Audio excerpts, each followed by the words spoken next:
Hello and welcome. You're watching the Social Network. Now, it's a more than $2 billion industry, yet it continues to function without any regulation.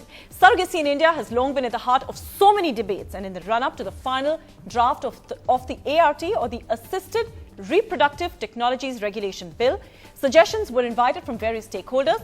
The government has now proposed several tough rules which ban foreigners and open the option of surrogacy only to married, infertile, Indian origin couples, opening the door wide for yet another debate. This coming after the veil surrounding surrogacy in India was lifted several inches after Shah Rukh Khan, the King Khan, announced his third child was from a surrogate mother. So on the Social Network today, we discussed draconian, the government's latest measures. Are they going to regulate the industry better in this country? Now, quickly introduce our panelists for the day. In the Delhi studio, we're joined by Dr. Rita Bakshi. She's the chairperson of the International Fertility Center. We're joined from Mumbai by Chainika Shah. She's a feminist activist.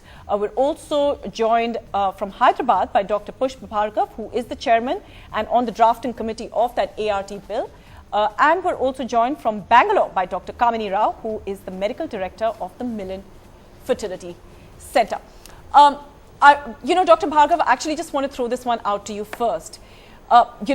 First of all, this bill has been in the making now for so many years that it's almost becoming a bit of a joke now. But the fact that the government is actually saying that from their previous draft, when single homosexual individuals were actually allowed to have a child through surrogacy, now they're taking that option away.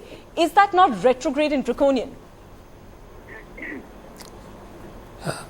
Well, the option in the bill, the option in the bill is still there, that an individual can have a child.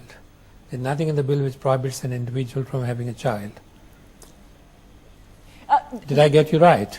This is actually, these are just the changes that the DGHS, which is a part of the Health Ministry, has in fact proposed, just before the final actual draft is now prepared. Well, in the final draft that went out of our hands to the Law Ministry, there is a provision that an individual can have a child, for example, through a surrogate, that this is not prohibited in the draft bill.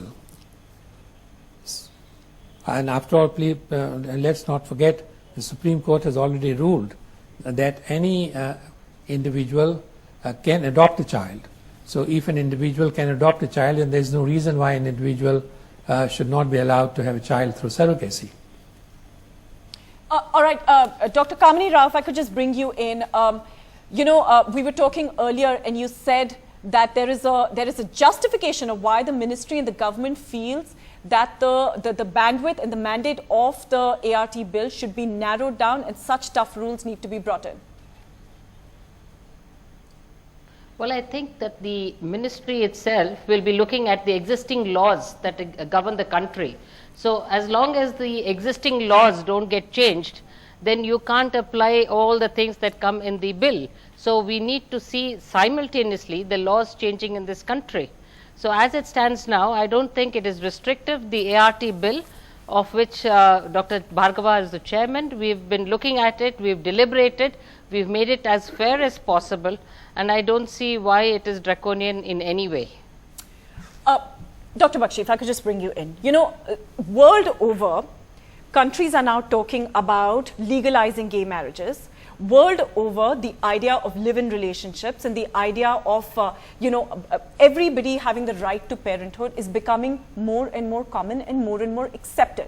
How is it that in India we're taking steps back? I would say that if India stops the right of single people or gay people from having parenthood, it is definitely archaic.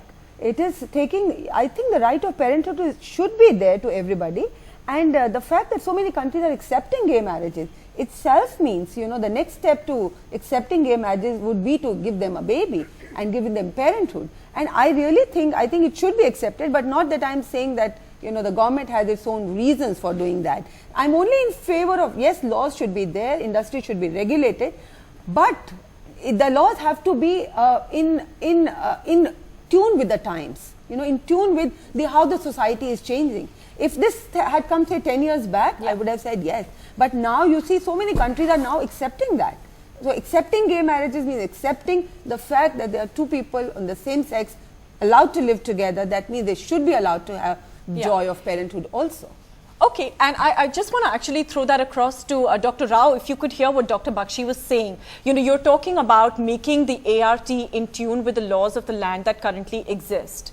But, you know, in your earlier draft, homosexuals and single parents were in fact allowed to have children through surrogacy. So why do you feel that there is a reason why, you know, for example, homosexual couples cannot have children through surrogacy? Why should they be denied the right of parenthood? Well, I think as long as the laws of the country don't recognize gay marriages, so I don't think, you know, what the guidelines will say will make any sense, because unless the laws of the country change to allow and recognize gay marriages, how are you going to allow the ART bill to put in such things? But should the laws change towards gay marriages, then I'm sure that the ART bill has the provision to allow for gay marriages. I mean, to have gays having babies.